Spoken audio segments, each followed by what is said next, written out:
Hello అండి, ఎలా ఉన్నారు? ఈరోజైతే నేను చికెన్ చట్నీ చూపిస్తున్నానండి. ఒక 2 కేజెస్ బోన్లెస్ చికెన్ తెచ్చాము. దాన్ని బాగా కడిగేసి జల్లీలో పెట్టుకోవాలండి.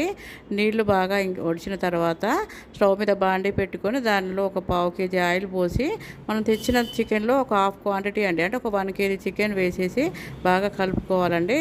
కాసేపటి కాస్త వాటర్ ఉడతాయండి దాంట్లో. దీనివల్ల చికెన్ బాయిల్ అవుతుందండి. ఫస్ట్ చికెన్ బాయిల్ అవుతుంది, తర్వాత చికెన్ ఆయిల్ తేలే వరకు ఉంచితే దాంట్లో చికెన్ ఫ్రై అవుతుంది.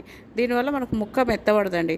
డీప్ ఫ్రై చేస్తే ముక్క గట్టిగా ఉంది అని అనుకున్న వాళ్ళు ఒకసారి ఇలా ట్రై చేసి చూడండి, బాగుంటుంది. ఎంత పెద్దవాళ్ళైనా కూడా కొంచెం తినగలుగుతారండి ఈ చికెన్ చట్నీ.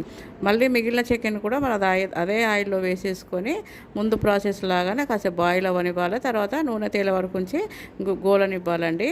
ఇంకా పీసెస్కి ఉప్పు, కారము, మసాలా దీన్ని వేసేసి కలిపెట్టుకోవాలండి.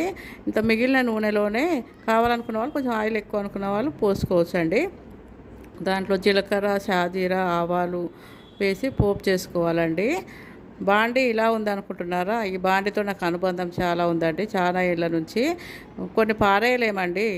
మనం స్నేహితులైనా బంధువులైనా ఇలాంటి వాళ్ళైనా కొన్ని భరిస్తూ ఉంటాం కదా, కొన్ని గిన్నెలతో కూడా అనుబంధం అలాగే ఉంటుందండి. మనము అల్లం వెల్లిగడ్డ పేస్టు ఎక్కువ కావాలనుకుంటే, గ్రేవీ ఎక్కువ కావాలనుకుంటే ఎక్కువ వేసుకోవచ్చండి.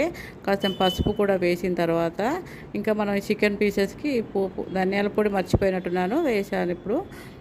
చికెను పీసెస్కి ఈ పోపు కలుపుకోవాలండి. పోపు వేసేసి కొంచెం చల్లారిన తర్వాత కలుపుకోవాలండి. దీంట్లో ఒక 5 నిమ్మకాయల రసము పిండేసుకు పెట్టుకోవాలండి.